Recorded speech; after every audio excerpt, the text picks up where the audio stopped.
এই ডিপটা ইউজ করে আমরা টেক্সট এলিমেন্টগুলো দেখব। তার জন্য আমরা এখানে প্যারাগ্রাফের পরিবর্তে h1 ট্যাগ ইউজ করতে পারি।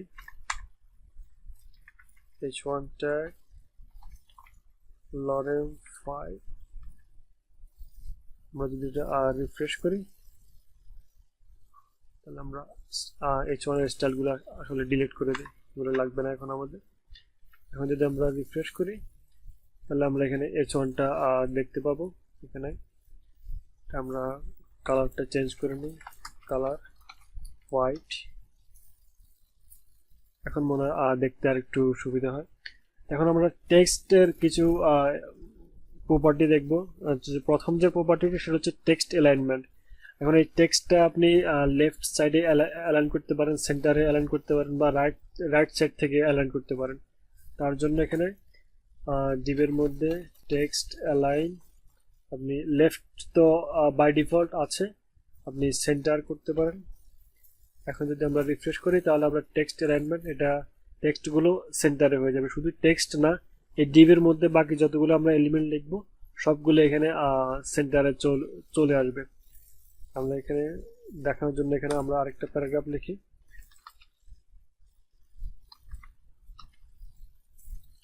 এখন যদি আমরা রিফ্রেশ করি তাহলে আমরা দেখতে পাবো যে প্যারাগ্রাফটাও সেন্টারে আছে।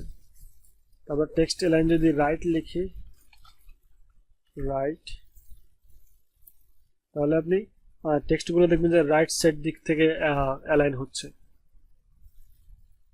আবার টেক্সট অ্যালাইনমেন্ট আপনি আবার লেফটে বাই ডিফল্ট থাকে, তারপরে কোনো কোনো ক্ষেত্রে আপনি লেফট লাগলে সেটা আপনি লেফট ইউজ করতে পারেন, টেক্সট অ্যালাইন লেফট। ওকে, তারপর আরেকটা আছে টেক্সট অ্যালাইন জাস্টিফাই। জাস্টিফাইয়ের জন্য আমাদের আরেকটু বড় প্যারাগ্রাফ লাগবে। আমরা এখানে আরো কিছু এলিমেন্ট অ্যাড করে নিই।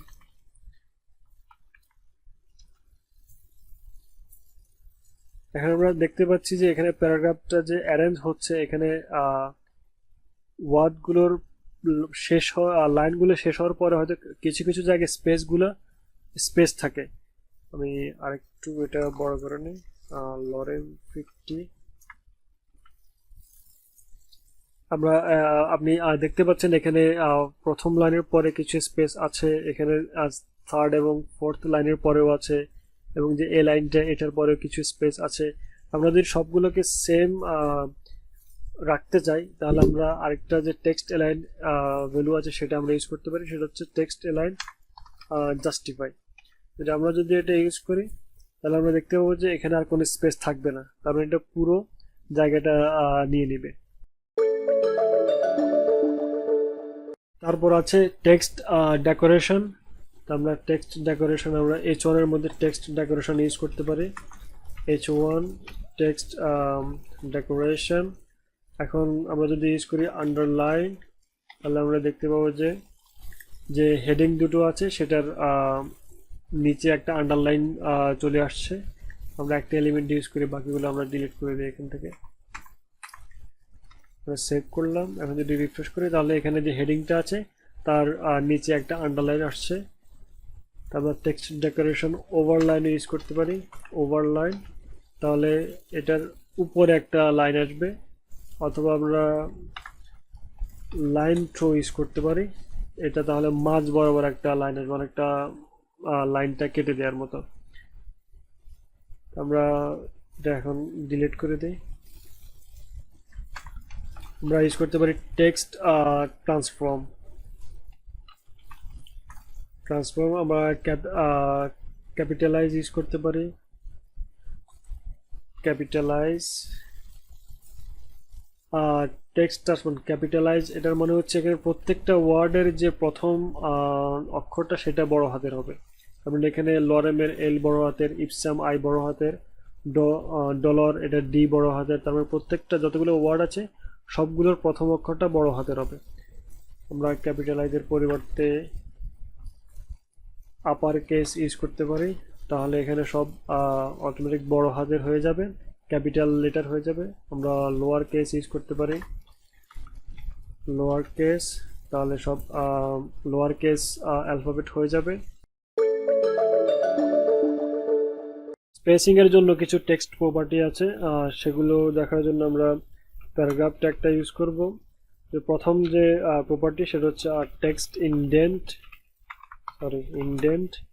এখানে যদি আমরা 100 পিক্সেল ইউজ করি, সেভ করে এখন যদি ব্রাউজারে রিফ্রেশ করি, তাহলে আমরা দেখতে পাবো যে প্যারাগ্রাফের যে প্রথম লাইনটা তার আগে 100 পিক্সেল একটা স্পেস এক্সকিউজ মি 100 পিক্সেল একটা স্পেস তৈরি হয়েছে।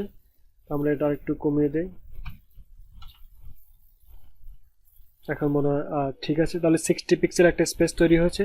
তো বিভিন্ন ব্লগে বা বিভিন্ন আর্টিকেল লেখার সময় আপনি সুন্দর প্যারাগ্রাফ তৈরি করার জন্য এই টেক্সট ইনডেন্টটা ইউজ করতে পারেন। তাহলে তারপরে যেটা রয়েছে সেটা হচ্ছে লেটার স্পেসিং। তাহলে আপনি যদি প্রত্যেকটা লেটারের বা অ্যালফাবেটের মাঝখানে যদি স্পেস ক্রিয়েট করতে চান তাহলে আপনি সেটা করতে পারেন। যদি এখানে 2 পিক্সেল দেয়, এখন যদি রিফ্রেশ করি, তাহলে এখানে যতগুলো লেটার আছে তার মাঝখানে 2 পিক্সেল একটা স্পেস তৈরি হয়েছে। সেম আছে ওয়ার্ড স্পেসিং, সেটা যদি আমি 20 পিক্সেল দিই, 20 পিক্সেল আসলে কখনো ইউজ করা হয় না, তবে আমি আপনাদের দেখতে সুবিধা হয় সেজন্য আমি 20 পিক্সেল লিখলাম। তাহলে এখানে প্রত্যেকটা ওয়ার্ডের মাঝখানে 20 পিক্সেল করে স্পেস তৈরি হয়েছে। আমরা লাস্ট যেটা দেখবো সেটা হচ্ছে লাইন হাইট। আমরা এখানে 2 ইউজ করি। এখানে প্রত্যেকটা লাইনের মাঝখানে একটা স্পেস তৈরি হয়েছে, আর লাইন হাইটের যে ভ্যালুটা সেটা আসলে ইউনিটলেস, এটা পিক্সেল বা অন্য কোনো ইউনিট ইউজ করা হয় না। এটা অনেকটা ফন্ট সাইজের সাথে ফন্ট সাইজের অনুপাতে চেঞ্জ হয়। টেক্সট প্রপার্টির মধ্যে যে লাস্ট প্রপার্টিটা আমরা দেখবো সেটা হচ্ছে টেক্সট শ্যাডো।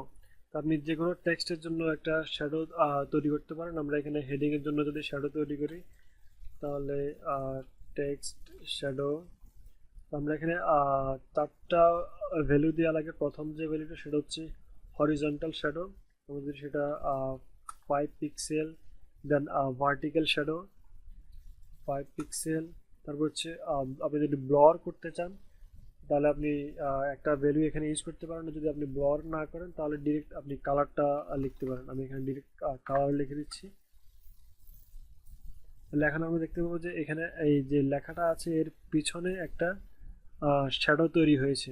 সেম আমরা এখানে সাইজ বড় ছোট করে অ্যাডজাস্ট করে নিতে পারি। যদি আমরা হরিজন্টাল সাইজ 15 পিক্সেল ইউজ করি তাহলে এটা ডান দিকে সরবে 15 পিক্সেল, তার মানে অরিজিনাল লেখা থেকে ডান দিকে 15 পিক্সেল সরে যাবে। আমরা যদি ভার্টিক্যালটা চেঞ্জ করি 15 পিক্সেল, তাহলে এটা অরিজিনাল লেখাটা থেকে নিচের দিকে 15 পিক্সেল সরবে। আপনি চাইলে এখানে ব্লর ইউজ করতে পারেন। ব্লর ইউজ করলে আপনি প্রথম যে দুইটা ভ্যালু আছে তারপরে আরেকটা ভ্যালু ইউজ করতে পারেন, যেমন 5 পিক্সেল। এখন যদি আমি রিফ্রেশ করি তাহলে নিচের যে শ্যাডোটা সেটা কিছুটা ঝাপসা হয়ে যাবে। সেটা আপনি আপনার প্রয়োজন মতো আসলে অ্যাডজাস্ট করে নিতে পারেন।